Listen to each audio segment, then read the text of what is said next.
आपल्या हक्काच्या जागेसाठी आणि घरासाठी कोल्हापुरातील सायबर चौक परिसरातील रहिवासी गेल्या 4 दिवसांपासून आक्रमक झाले आहेत।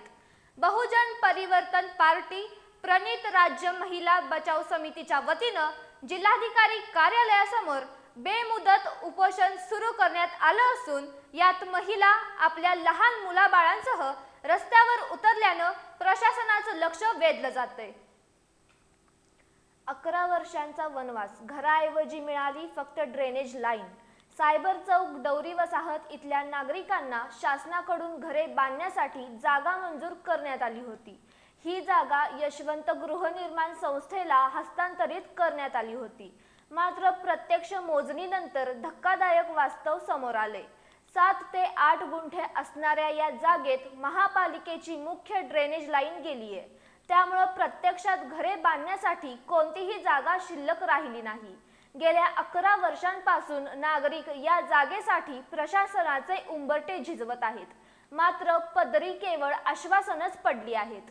सलग 3 दिवस सुरू असलेल्या या उपोषणामुळे आंदोलकांच्या आरोग्यावर विपरीत परिणाम होऊ लागलाय। उपोषणादरम्यान काही आंदोलकांची प्रकृती बिघडल्याने CPR रुग्णालयातील आरोग्य पथकानं घटनास्थळी धाव घेऊन त्यांची तपासणी केली। प्रकृती खालावलेल्या आंदोलकांना तत्काळ रुग्णालयात दाखल होण्याचा सल्ला डॉक्टरांनी दिलाय। मात्र मागणी मान्य होईपर्यंत उपचार घेण्यास आंदोलकांनी नकार दिलाय। या आंदोलनाला आता राजकीय पाठिंबाही मिळू लागलाय। RPI गवई पक्षाचे महाराष्ट्र प्रदेश उपाध्यक्ष बबनराव शिंदे आणि कोल्हापूर सरचिटणीस संदीप हेर्लेकर यांनी उपोषणस्थळी भेट देऊन या लढ्याला जाहीर पाठिंबा दर्शवला।